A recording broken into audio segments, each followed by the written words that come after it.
Viewers, दृष्टि IAS के editorial analysis में आप सभी का स्वागत है। इस सेक्शन में हम अलग अलग न्यूज़पेपर्स और न्यूज़ पोर्टल से आपके लिए एडिटोरियल्स चुनते हैं, जिससे आपको भारत सहित विश्व में होने वाली अनेकों घटनाओं के बारे में विस्तार से जानकारी मिल सके।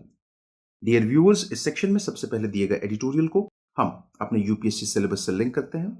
उसके बाद कुछ महत्वपूर्ण की पॉइंट्स और अंत में कुछ इंपॉर्टेंट कॉन्सेप्ट्स जो यूपीएससी एग्जामिनेशन के पर्सपेक्टिव से जरूरी हैं, उन्हें देखते हैं। डियर व्यूअर्स, हम आशा करते हैं कि दृष्टि आईएएस की तरफ से लिए गए इस इनिशिएटिव को आप काफी पसंद करेंगे और आपके सुझाव हमारे लिए अत्यंत महत्वपूर्ण है। तो कृपया कमेंट सेक्शन में अपने सुझाव जरूर दें। तो चलिए बिना किसी देरी के शुरू करते हैं आज का एडिटोरियल एनालिसिस। प्रिय व्यूअर, यह वीडियो अंग्रेजी में भी उपलब्ध है। देखना चाहें तो आप हमारे इंग्लिश चैनल दृष्टि आईएएस इंग्लिश पर जाएं। आपकी सुविधा के लिए इस वीडियो के डिस्क्रिप्शन में इंग्लिश वीडियो का लिंक भी दिया गया है। आज का एडिटोरियल हमने द हिंदू न्यूज़पेपर से लिया है, जो कि 16 फरवरी 2021 को प्रकाशित हुआ है। आज के एडिटोरियल का शीर्षक है डेथ ट्रैप। यदि आज के एडिटोरियल को हम अपने यूपीएससी सिलेबस से लिंक करें तो हम उसे जीएस पेपर 2, जिसमें सेक्शंस जैसे कि issues relating to development management of social sector services relating to health, education and human resources इत्यादि से लिंक करके देख सकते हैं।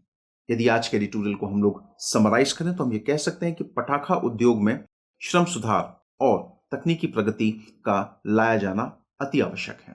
आज के एडिटोरियल के कुछ प्रमुख बिंदु। तमिलनाडु के पटाखा उद्योग में हजारों श्रमिक अभी भी असुरक्षित स्थितियों में कार्य संलग्न बने रहने को विवश हैं, जबकि समय समय पर लगातार सामने आती रही दुर्घटनाओं ने बार बार उनकी दुर्दशा की ओर ध्यान आकर्षित किया है। अभी हाल में विरुद्धनगर की एक पटाखा निर्माण इकाई में हुई दुर्घटना में जहां 20 लोगों की मौत हो गई, वहीं 28 अन्य लोगों को अस्पताल में भर्ती कराना पड़ा। अभी बस जैसे कि हम सब जानते हैं कि तमिलनाडु में जो पटाखा उद्योग है वो बहुत बड़े पैमाने पर, वो बहुत बड़े लेवल पर किया जाता है। हालांकि इन पटाखा इकाइयों में जो श्रमिकों की जो स्थिति है वो बहुत ही असुरक्षित है, और इन असुरक्षित स्थितियों के बावजूद श्रमिक विवश हैं कि उनको वहां पे काम करना पड़ रहा है। समय समय पर हमने देखा है कि कई अलग अलग तरीके की घटनाएं हुई हैं, लेकिन उसके बावजूद कुछ बड़ा या कुछ सब्सटैंशियल लेवल पर आज तक इन यूनिट्स के लिए नहीं किया गया। और ऐसी ही भूल चूक की वजह से हाल ही में हमने विरुद्धनगर में एक पटाखा निर्माण फैक्ट्री में देखा जहां पे दुर्घटना हो गई, धमाका हुआ और उसके बाद दुर्घटना हुई, जिसमें 20 लोगों ने अपनी जान गंवा दी और 28 लोग अभी भी अस्पताल में भर्ती हैं। ऐसी घटनाएं बार बार सामने आती रही हैं, जो मुख्यतः खतरनाक उद्योग को नियंत्रित करने वाले मानदंडों के खुले उल्लंघन और विस्फोटक पदार्थ के साथ कार्य करने में मानवीय चूक के कारण घटित होती है। अब ये घटनाएं ऐसी नहीं है कि ये नई हैं, लगातार टाइम एंड अगेन हम देखते आए हैं कि इस तरीके की जो घटनाएं हैं वो हजार्डस इंडस्ट्री या फिर खतरनाक उद्योगों में होती रहती हैं। इन्हीं सब घटनाओं को रोकने के लिए कई सारे मानदंड, कई सारे नॉर्म्स बनाए हुए हैं, लेकिन होता यह है कि इन सभी मानदंडों का लगातार समय समय पर उल्लंघन होता रहता है। साथ ही साथ जब हम पटाखा इंडस्ट्री की बात करते हैं तो वहां पर विस्फोटक पदार्थ हैं, और विस्फोटक पदार्थ को हैंडल करने में कई बार इंसानी चूक भी हो जाती है, जिसके कारण हम लोग देखते हैं कई सारी बड़ी बड़ी घटनाएं होती हैं। बीते 11 महीनों की अगर बात करें तो पटाखा कारखानों में अलग अलग जगहों पे जो घटनाएं हुई हैं उसमें 20 से 25 लोगों ने अपनी जान गंवाई है, जिसमें 9 विरुद्धनगर में, कुडलोर में भी 9, मदुरई में 7। इन घटनाओं का एक अन्य दुखद पहलू यह है कि इसकी शिकार ज्यादातर महिलाएं हुई हैं जो बतौर श्रमिक कार्यरत थी। जो सबसे गलत बात यहां पे जुड़ी हुई है वो ये कि मरने वालों की संख्या में जो मैक्सिमम तादाद थी वो महिलाओं की थी। इन दुर्घटनाओं के साथ मृतक महज सांख्यिकीय रिकॉर्ड में दर्ज हो जाते हैं, जबकि जमीनी स्तर पर मामलों के पंजीकरण, गिरफ्तारी, कारणों की पहचान, टोकन निरीक्षण, चेतावनी जारी करने और सुरक्षा सलाह जैसी तात्कालिक और अल्पकालिक कार्रवाई के साथ कर्तव्य की इतिश्री कर ली जाती है। अब देखिए, सबसे बड़ी जो समस्या है वो यही है कि इन घटनाओं में जिनकी मृत्यु होती है वो एक आंकड़ा, एक नंबर बनकर के रह जाते हैं। ग्राउंड लेवल पर कार्रवाई के नाम पे एक दिखावेबाजी होती है, जहां पे थोड़े समय के लिए चेतावनी जारी की जाती है, थोड़े समय के लिए लगातार इंस्पेक्शन होते हैं, थोड़े समय के लिए गिरफ्तारियां होती हैं, कारण बताने की कोशिश की जाती है कि यह घटना हुई क्यों, लेकिन उसके बाद सब वही पुराने ढांचे पर एक बार फिर वापस चला आता है। हम सब जानते हैं कि ये घटनाएं कैसे होती हैं, इनके कारण हमें बहुत अच्छे तरीके से पता है कि वो घटना होने के पीछे सबसे बड़ी बात क्या है, मगर उसके बावजूद अभी तक कोई यथोचित कार्रवाई होती हुई हमें नहीं दिखाई दी है किसी भी केस में। शिवकाशी में और उसके बाहर कुकुरमुत्तों की तरह उग जाती इकाइयों तक बेरोक टोक बिना लाइसेंस के ही संचालित होती रहती हैं, जब तक कि वहां विस्फोट या आग लगी की कोई घटना नहीं हो जाती।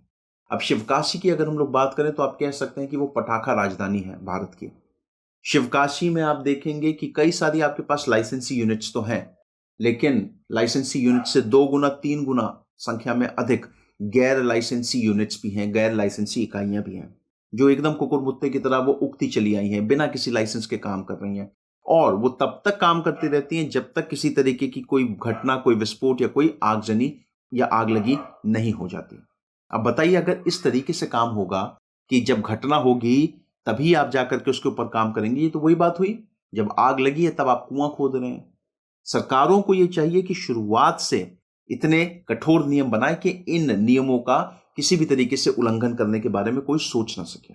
वर्तमान परिदृश्य के संदर्भ में अगर बात करें तो चिंता का एक बड़ा कारण लाइसेंस प्राप्त इकाइयों द्वारा पटाखा निर्माण के लिए अवैध रूप से छोटी इकाइयों को ठेके पर पट्टा प्रदान करना भी है। नवीनतम दुर्घटना की प्रारंभिक जांच में पता चला है कि कई लोगों को अवैध रूप से पटाखा निर्माण के लिए पट्टे दिए गए थे। अब देखिए, सबसे बड़ा कारण यहां पे ये कि सिर्फ लालच। जो बड़ी इकाइयां हैं जिनके पास लाइसेंस हैं उनको कॉन्ट्रैक्ट मिलता है पटाखे बनाने का, लेकिन वो अधिक पैसा कमाने के चक्कर में, टैक्स बचाने के चक्कर में क्या करते हैं, जो गैर लाइसेंसी इकाइयां हैं उनको वो ठेके जो है पट्टे पर प्रदान कर देते हैं। अब ये जितनी भी गैर लाइसेंसी इकाइयां हैं इनमें किसी तरीके का कोई सुविधा, सेफ्टी, सुरक्षा नॉर्म्स ये सब तो फॉलो किए नहीं जाते, तो उसकी वजह से ये बताया जा रहा है कि ये एक बहुत बड़ा कारण है। खतरनाक उद्योग की कार्य प्रकृति को देखते हुए इस प्रकार अवैध रूप से पट्टा प्रदान करना सुरक्षा से समझौता करना ही है। इसके कारण किसी विनिर्माण इकाई का प्रत्येक कोना ही स्वयं में ही किसी कारखाने में बदल जाता है, जबकि उसके आसपास ही ज्वलनशील रसायन संग्रहित होते हैं। अब ये जो छोटी इकाइयां हैं, साइज बहुत कम होता है, तो वहीं पे ही मैन्युफैक्चरिंग चल रही है, वहीं पे ही एक्सप्लोसिव रखे हुए हैं, सब कुछ जो है वो खुले में है। ये एक तरीके का न्योता होता है किसी भी दुर्घटना को। कार्य संलग्न किए जाने वाले श्रमिकों की निर्धारित सीमा का भी उल्लंघन किया जाता है और ऐसे प्रत्येक छोटे खंड में श्रमिकों की भीड़ की स्थिति बनी रहती है। अब जहां तक ये बोला जाता है कि भाई एक पर्टिकुलर एरिया में यदि आपको काम करना है तो वहां पर आपको जो श्रमिकों की संख्या है वो निर्धारित करनी पड़ेगी। हालांकि इन छोटी गैर लाइसेंसी इकाइयों में ऐसा कोई भी प्रावधान फॉलो नहीं किया जाता, जिसकी वजह से इन इकाइयों के आसपास, ये इन इकाइयों के अंदर जो जगह है वो बहुत ही ज्यादा भीड़ भाड़ वाली हो जाती है, बहुत क्राउडेड हो जाती है। और जब कभी कोई एक्सीडेंट होता है तो आधे से ज्यादा लोग जो हैं वो उनकी मृत्यु का, जो मरने वाले होते हैं, कहीं ना कहीं उनका कारण भगदड़ की वजह से भी होता है। इसका शिकार मिश्रित या संग्रहित किए जाने वाले रसायनों की मात्रा की पर्यवेक्षण व्यवस्था होती है, जबकि किसी दूसरे दुर्घटना से बचने के लिए यह पर्यवेक्षण अत्यंत महत्वपूर्ण होता है।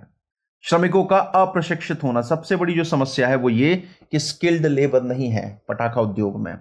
पीस रेट प्रणाली जो प्रतिदिन अधिकाधिक उत्पादन का दबाव रखती है। अब देखिए, पीस रेट प्रणाली क्या, आपको बोल देगा कि भैया आज आपको 100 पटाखे बनाने हैं, अगर आपने 100 पटाखे बनाए तो आपको इतना पैसा मिलेगा।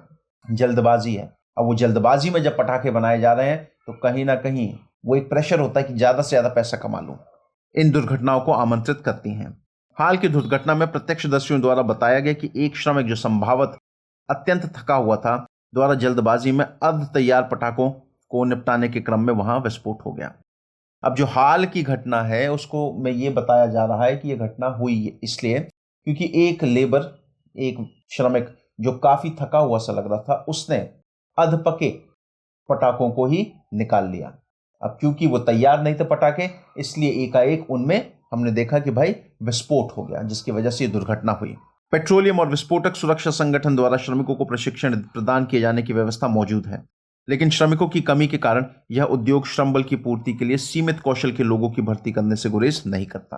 अब हालांकि ट्रेनिंग की बात की जाती है, ट्रेनिंग करवाने की भी बात की जाती है, मगर होता यह है कि बहुत कम लोग जाते हैं। अब जब क्योंकि इतने कम लोग हमको मिलते हैं तो लगातार इस इंडस्ट्री में श्रमिकों की, जो स्किल्ड श्रमिक हैं, उनकी कमी बनी रहती है। अब भाई पटाखे तो बनाने ही हैं, अपने ऑर्डर्स तो पूरे करने ही हैं, तो इसलिए क्या किया जाता है किया ये जाता है कि भाई जो अनस्किल्ड लेबर है उनको भी बुला लिया जाता है, जिसकी वजह से अंत में हम लोग देखते हैं कि इस तरीके की घटनाएं होती हैं। आगे का रास्ता, लगभग 1 दशक पहले संसद को सूचित किया गया था कि सरकार खतरनाक विनिर्माण प्रक्रिया के स्वचलन पर विचार कर रही है, लेकिन अभी भी यह उद्योग श्रम गहन ही बना हुआ है। अब 1 दशक पहले लगभग पार्लियामेंट के सामने यह सुझाव आया था कि जो एक्सप्लोसिव्स हैं, जो हडाजस सब्सटेंसेस हैं, उनकी जो हैंडलिंग है, उनकी हैंडलिंग को करने का जो सबसे सही तरीका होगा वो ये होगा कि भाई ऑटोमेशन प्रक्रिया इस्तेमाल की जाएगी। लेकिन अभी भी अगर हम देखें तो यहां पर लेबर इंटेंसिव मेथड्स का ही इस्तेमाल किया जाता है। कारखानों के आवधिक निरीक्षण, निरंतर कानून प्रवर्तन, उल्लंघनकर्ताओं के खिलाफ कठोर दंडात्मक कार्रवाई जैसे कर्तव्यों से कोई समझौता नहीं किया जा सकता। ये बातें भी की जाती हैं कि भाई लगातार निरीक्षण किया जाएगा, स्ट्रिक्ट पेनल्टीज लगेंगी, लोगों के ऊपर दंड लगेंगे, लेकिन ऐसा सिर्फ कागजों में देखने को मिला है। इसके लिए यह आवश्यक है कि केंद्र और राज्य सरकारें प्रवर्तन एजेंसियों को आवश्यक कार्यबल प्रदान करें ताकि आकार में कई गुना बढ़ चुके इस उद्योग की निगरानी और नियंत्रण किया जा सके। अब जरूरी है कि भाई सरकारें, चाहे वो केंद्र सरकार हो चाहे वो राज्य सरकार हो, ज्यादा से ज्यादा बल दें इस क्षेत्र के ऊपर, क्योंकि पहले की तुलना में आज के समय में ये उद्योग बहुत बड़ा हो चुका है। स्वयं उद्योग के अंदर श्रम सुधारों और तकनीकी नवाचारों के लिए लगातार राजनीतिक दबाव बनाए रखने की आवश्यकता है। आखिरकार किसी भी उत्सव में आतिशबाजी का आनंद हम तब तक नहीं उठा सकते जब तक इसका निर्माण करने वाले एक जानलेवा अनिश्चितता का जीवन जीते रहेंगे। हमें भी ये देखना पड़ेगा कि भाई किस तरीके से टेक्नोलॉजी को यहाँ पर इंट्रोड्यूस किया जा सकता है, किस तरीके से यहाँ पर इन इंडस्ट्रीज में काम करने वाले श्रमिकों को बेहतर बनाया जा सकता है, उनके जीवन को और अच्छा बनाया जा सकता है। यदि ऐसा कर पाते हैं तो बहुत अच्छा होगा, क्योंकि पटाखों का इस्तेमाल उत्सवों के दौरान, अपनी सेलिब्रेशंस के दौरान हम लोग करते हैं। और एक बार आप ये सोचिए कि जिन पटाखों को हम इस्तेमाल करते हैं अपनी खुशी के लिए, अगर उनको बनाने वालों की जो हालत है वो बहुत ही ज्यादा खराब है, तो बताइए ये किस तरीके से जायज है। तो व्यूअर्स, ये था आज का एडिटोरियल एनालिसिस।